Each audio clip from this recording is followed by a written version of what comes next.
All right, already got one. Ooh, I don't have my headphones in yet. How about that?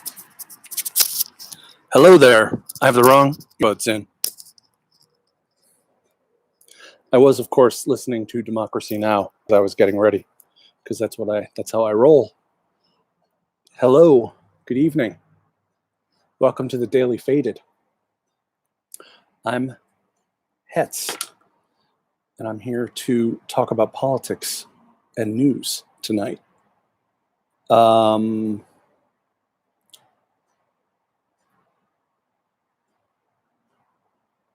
Okay.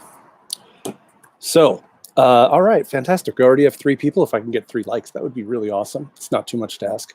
But anyway, let's get started. Well, this is the Daily Faded. I'm Hetz, and we're going to get faded and talk about politics, and what a night it is to talk about politics. So, Joe Biden has won Mississippi, Missouri, and Michigan.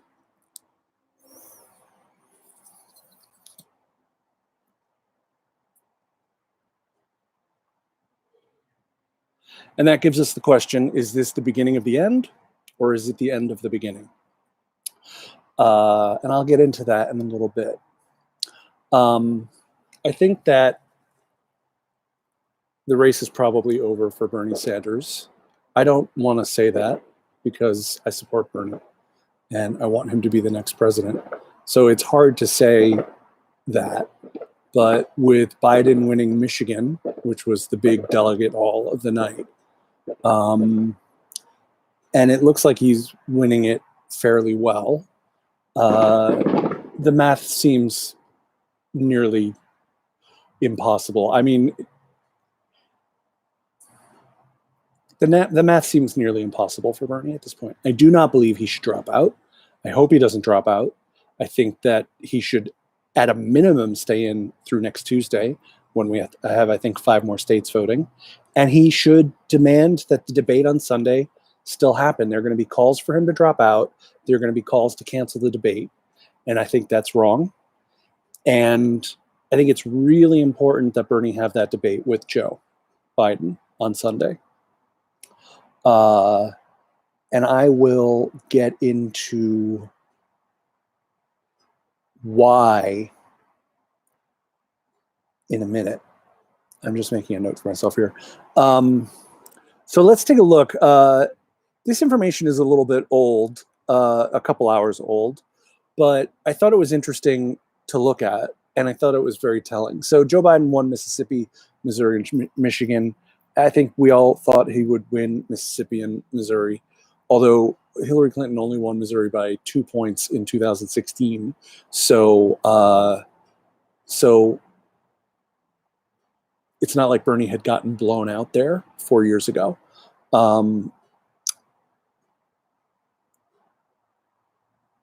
But Missouri is actually, and of course Michigan, Bernie was polling 20 points behind in 2016 and ended up coming out ahead and winning by 2 percentage points, if I remember correctly. So the Missouri exit polls, I think, are very, very telling.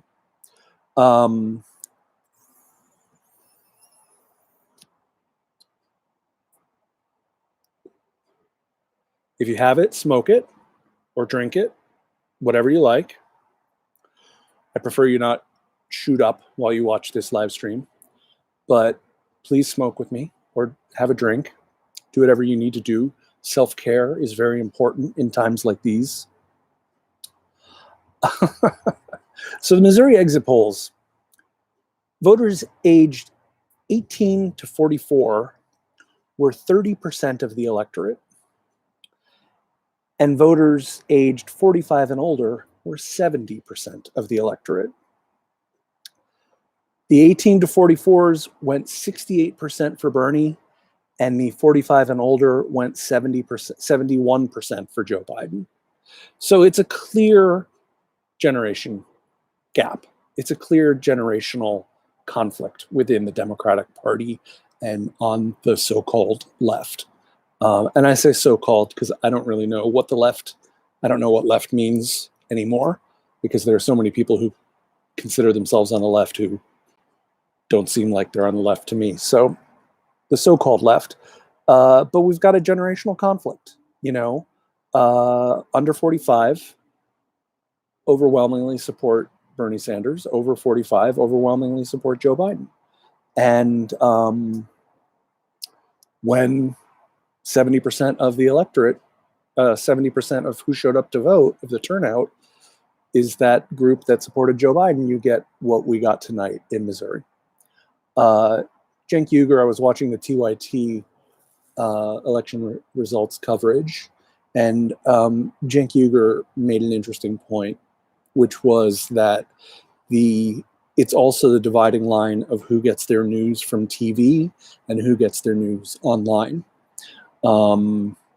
In that if you're 45 and older, you're very likely to get your news from the TV, although I would argue it might be 50 or 55 and older. I don't know. I'm 47. A lot of my friends still watch cable news, and a lot of my friends have cut the cord and don't. So, But, I think if you go and look things up online, like if you go and you look up about healthcare in other countries, if you go and you look up about mass incarceration and the 94 crime bill, you go and look up a politician's past, you go and watch their old speeches on YouTube, you go and you look for the facts, you double check what the mainstream media is telling you, you have a different information set from which you make your decision, and a different value set, I think. The value set of the mainstream media is all about protecting corporations because they are corporations and they all work for corporations, and the individuals who are doing the reporting, all of their well-being is tied in to the well-being of their respective corporations. So they provide corporate coverage and they reinforce corporate narratives. You only have to look as far as what happened after South Carolina, where Joe Biden's win in South Carolina, combined with the party deciding to kick some people out of the race and get them all to endorse Biden, plus a massive wellspring of propaganda that came up about how Joe now had Joe-mentum and was going to be the front runner now. They were crazy about Joe for those 3 days, and they created a narrative, and I think the country believed it. Now, I'm not saying that everyone's a sucker. I'm not saying that that everyone's stupid and that they just got misled and voted the wrong way because they got misled. I'm not saying that at all.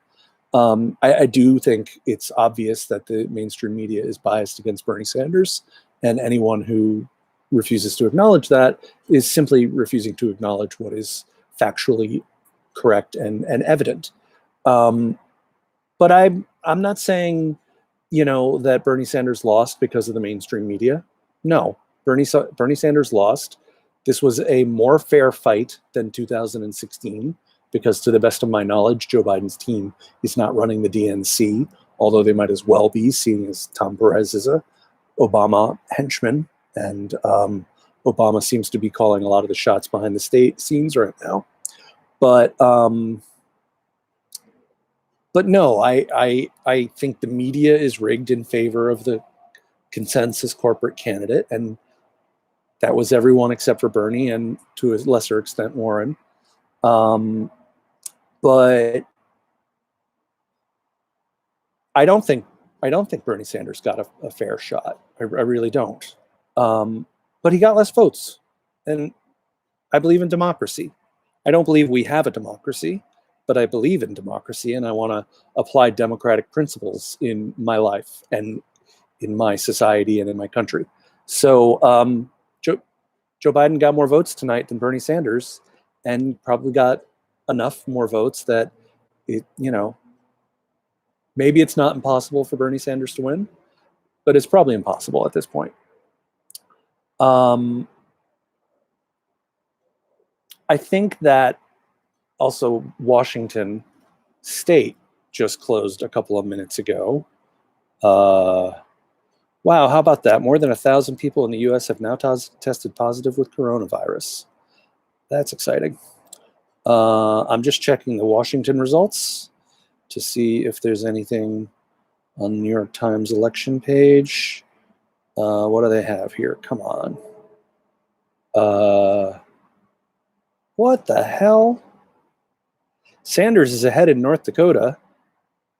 Biden is ahead in Washington and Idaho. That if he wins Washington and Idaho, it is over. Well, they're basically tied at 33% in Washington state with 58% of precincts reporting. So a tie in Washington is also as good as a win for Joe Biden.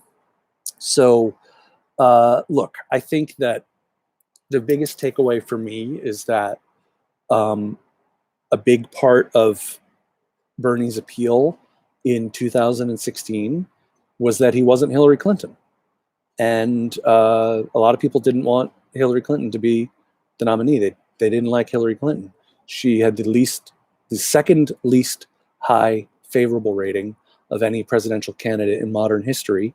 The lowest favorability rating of any presidential candidate in modern history was Donald Trump. But, I think that when, a year ago, a month ago, when the Sanders team and the Sanders movement was feeling confident and feeling like Bernie could win, I think that they were not taking into account how well liked Joe Biden is compared to Hillary Clinton, how well liked Joe Biden is. How much goodwill he gets from having been Obama's VP. And the cable news is not talking about Joe Biden's past, and they're not talking about Joe Biden's cognitive health issues. They don't talk about those things. So people go, okay, Joe Biden, I like Joe Biden.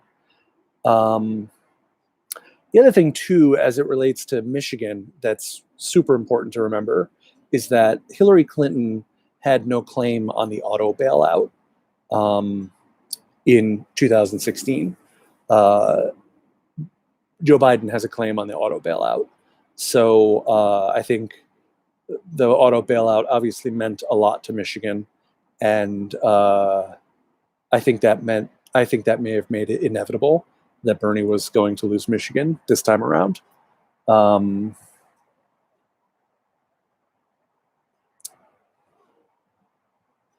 Now,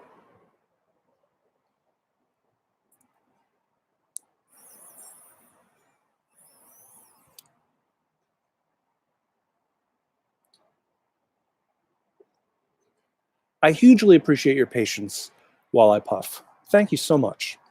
And thank you for being here and chilling with me tonight on this momentous night in politics. I wanted to share with you guys a tweet from yesterday that I was quite struck by, and I want to read some of the responses to you. This was from a great tweeter who I've been following for some time.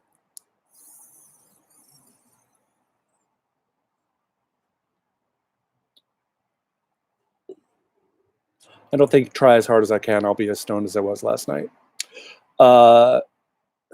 It's at Bourgeois Alien, and right now her Twitter handle is Beth watching class warfare in real time. And she tweeted yesterday, she's got a lot of followers, 70,000 followers. And there's two kind of very snarky progressives named Beth, and she's one of the two Beths. So she tweeted yesterday, message to at DNC. Since 2015, I've been attacked because I support Bernie. I was told I have internalized misogyny. My vote didn't matter, etc. Yet I still voted for Hillary. I was a lifelong Dem. I'll never support your party again, and I won't vote for Biden. This is 100% on you.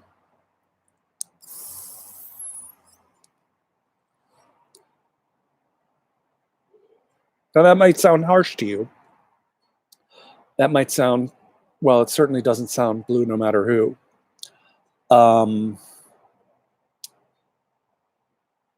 Responses: you're not alone. Another response: the Democratic Party abandoned us, not the other way around. The left has no party. Another reply: I will take it one step further. I will be out there anti-canvassing for Biden. I will do everything in my power to convince people to not show up for him at this point. Another response: I'm going to try and pull as many Black people from the Democratic Party as possible. Beth responds to these responses and she says, I don't know how we're supposed to feel any different. I'm tired of it. I've worked my ass off since 2008. I worked for Obama. I've been screaming for change for over a fucking decade, and they spit in our faces. Someone responded, they take us for granted and essentially hold us hostage with failed promises of incremental change. Then they blame us when they don't win. No more, I'm done. To which Beth responded, I considered not voting in 2016, but at the end of the day, I went ahead and voted for Hillary. But honestly, I think we should have protested then, and damn sure we need to protest now. Look, the reality is what we've learned in these two presidential election cycles is very important. It used to seem like the progressive part of the party, people like me, who supported people like Dennis Kucinich in primaries in what was the 2000 primary, 2004. It seemed like we were 5% of the party, 5% of the Democratic Party. And mind you, by that time, I was already in and out of the Democratic Party, and I'll be back out again soon. But it seemed, the progressives are just a tiny little part of the party. And what these two Sanders campaigns have revealed is that the hardcore progressives, they're 35% of the party, at least. And that's the hardcore progressives. Every state where they've held a primary or a caucus so far has been majority in favor of replacing private health insurance with a Medicare for all plan. Around 60%. It's been consistent in every state. In states that voted for Joe Biden, they want Medicare for all. So there's 35% of the party that is hard progressive, that wants Medicare for all, a Green New Deal, an end to the wars, an end to the drone strikes, an end to mass incarceration, criminal justice reform, legalizing marijuana. Pause.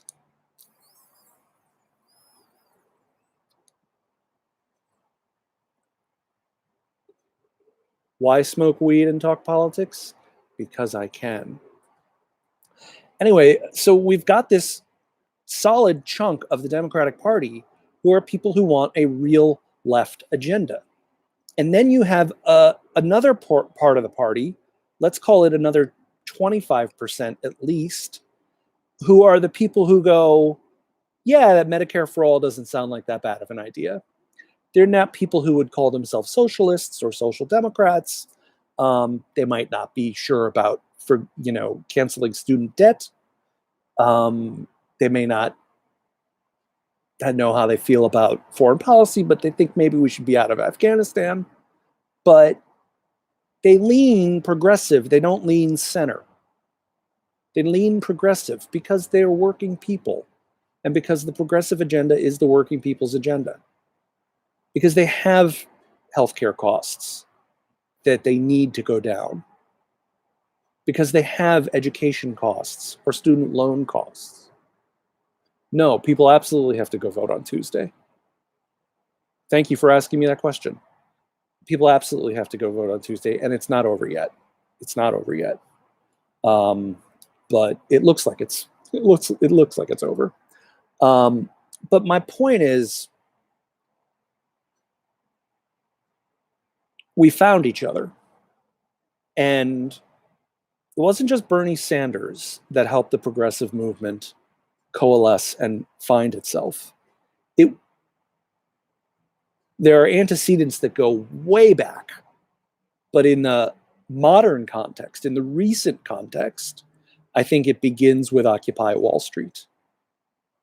and then it moves on to Dakota Access Pipeline, the water protectors, and then it goes on to uh, gay marriage, and it goes on to um, the March for Our Lives. Obviously, I'm not doing these in chronological order because I am stoned. And all of these different progressive movements are intersectional, and they all relate to one another. And there's the Medicare for All movement, and there's the Fight for 15, and there's all the teacher strikes. So you have all of these disparate elements on the left. And what happened through the Sanders candidacy 2 cycles in a row was they found each other and they came together. I'm sure Go Demon 13 was trolling me, but whatever. And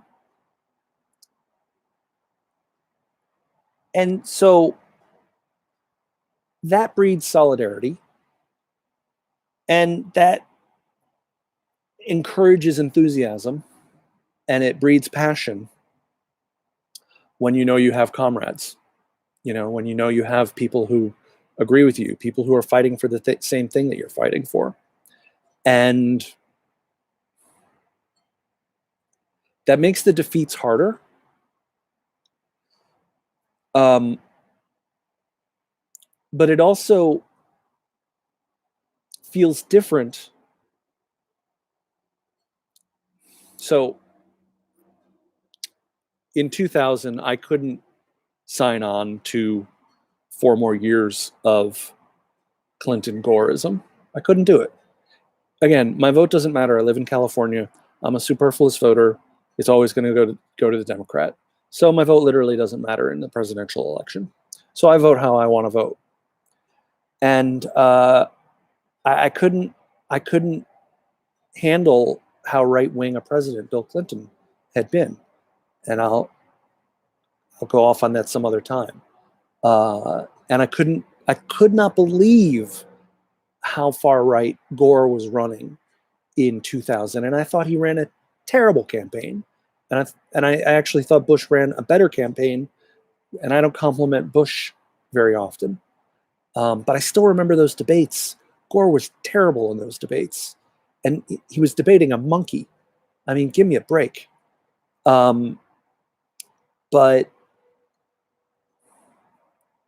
when I voted for Ralph Nader, yes, I did it. I voted for Ralph Nader.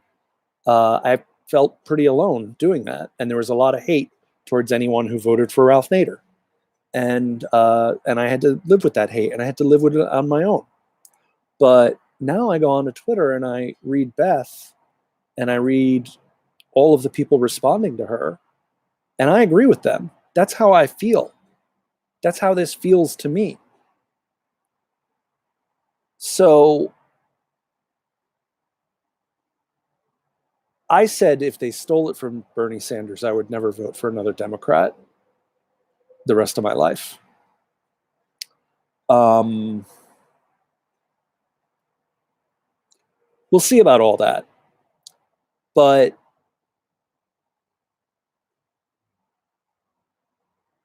I think the Bernie base was even more passionate this year than in 2016. And I think they're going to be even more disappointed. And they're not going to come out to vote for Joe Biden. They're just not going to do it. And he can't win the election without them. I think there are a lot of people who voted for Bernie and then voted for Hillary, who voted for Bernie and are not going to vote for Biden.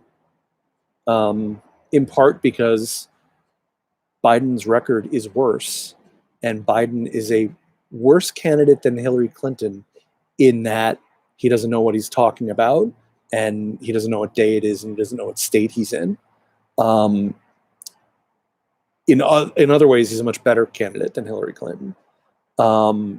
But there's just going to be a lot of people who are not going to want to hang out and not going to want to be all about Biden.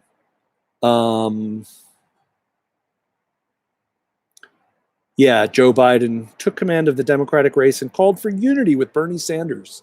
Unity, my ass, as Hillary Clinton and her followers famously said. When he says we'll do Medicare for all, we'll talk about unity.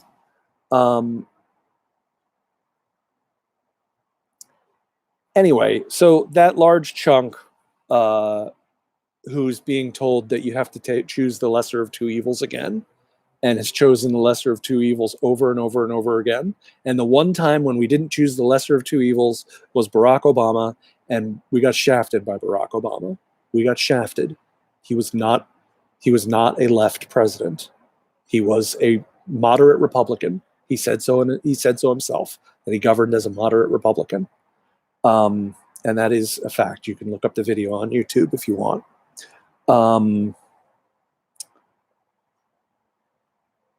So if we vote for Joe Biden this year, and then he loses anyway, because he'll lose because he can't beat Trump, and then in 4 more years, we're given another lesser of two evils choice, and then in 4 more years, we're given another lesser of two evils choice. Do we just go on doing lesser of two evils forever? We say that's just the way it is in American politics. It's always the lesser of two evils. In the greatest country God ever created, blah, blah, blah, the richest country in the history of Earth, the greatest empire the world has ever known, the best we can come up with is these two people. I mean, think about Trump versus Biden is two doddering old fools. It really is. It really is. And that's the best we can do in this, out of these 330 million people. So when do you say enough is enough? When do you say, I'm not going to play that fucking game anymore? I'm not going to play the game. Look, I'm not going to vote for Biden in the general. I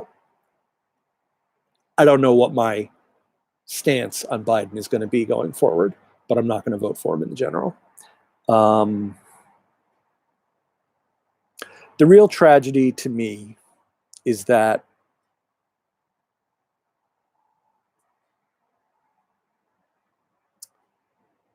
sorry, I just got distracted. One thing I mentioned earlier that I want to get back to real quick, the debate. The debate needs to happen. Joe Biden is probably going to pull out of it. It probably won't happen. Bernie will show up and there'll be no one else there. But the debate needs to happen because the left members of the party, if you want to retain them in the Democratic coalition, if you want them to vote for Biden, if you want them to vote blue no matter who, you have to listen to them. You have to listen to them. You have to give them something. When Bernie stayed in the race to June in 2016, he did it to get free college on the platform. And Hillary Clinton put free college on the platform. He did it for a reason, and a damn good reason. I don't think she would have done free college if she'd become the president, mind you, but that's a different issue. So we need to debate. If the Democrats want any chance of winning, because they can't do it without that 35% hard left of the party, And I'm not saying that 35% is all they're all gonna not vote for Biden. I have no idea what the percentage is, but I think it's a sizable group that says no more. I'm done with this system.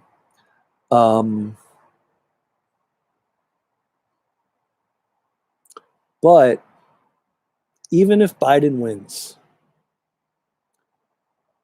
Joe Biden or Donald Trump means 4 more years of wars overseas, 4 more years of coups like Bolivia and Venezuela, 4 more years of drone strikes with 90% innocents killed, 4 more years of people dying because they have no health care, 4 more years of 45 million Americans being crushed under $1.6 trillion in student loan debt, 4 more years of people not being able to buy a home, not being able to buy a car, not being able to start a business, 4 more years of ICE raids. Joe Biden is not going to stop ICE raids. 4 more years of deportations. Joe Biden is not going to stop deportations. 4 more years of ignoring climate change. That's what we've come to. Biden versus Trump means 4 more years of climate change denialism. Because Biden is a climate change denier. His plan is a non-starter. He has no climate change, combating climate change plan. He doesn't have a plan. There's nothing there. He says cut emissions in half by 2050 or something like that. He's ignoring the science. The science says we have to cut it off in 10 years. So 4 more years of ignoring climate change. Now, is there a difference between Biden and Trump? Oh, yeah, of course there's a difference. You'll have more professional people working in a Biden administration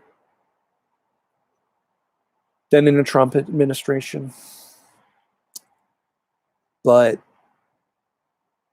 on a lot of the big issues, I don't see a difference. You could even say Supreme Court. Oh, you got to vote for Biden for the Supreme Court. Merrick Garland was a pro-corporate judge. Merrick Garland was not a progressive judge. That's the kind of justice that Joe Biden's going to nominate, should he ever be president, which he's not going to be. So, but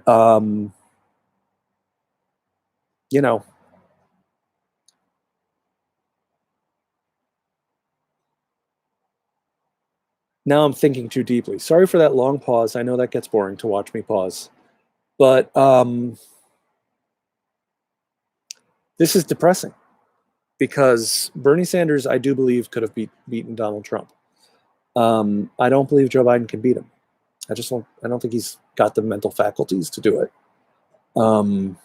And Trump will campaign to his left on criminal justice reform because he passed the First Step Act, and he'll run to his left on trade because he fixed NAFTA, which Joe voted for. And he'll run to his left on healthcare because he'll say everyone will be covered. Just trust me. And he'll beat Joe up. He'll beat him up. He'll call him names. He'll make fun of him. And it'll be a joke.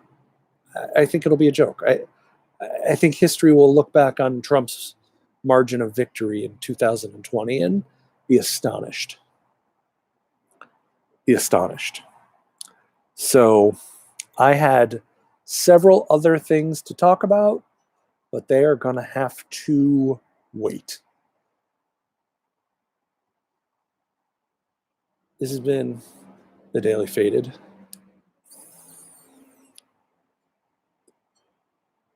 Thank you guys for sticking with me tonight, and I'll see you tomorrow at 11 Eastern, 8 o'clock Pacific. Peace out.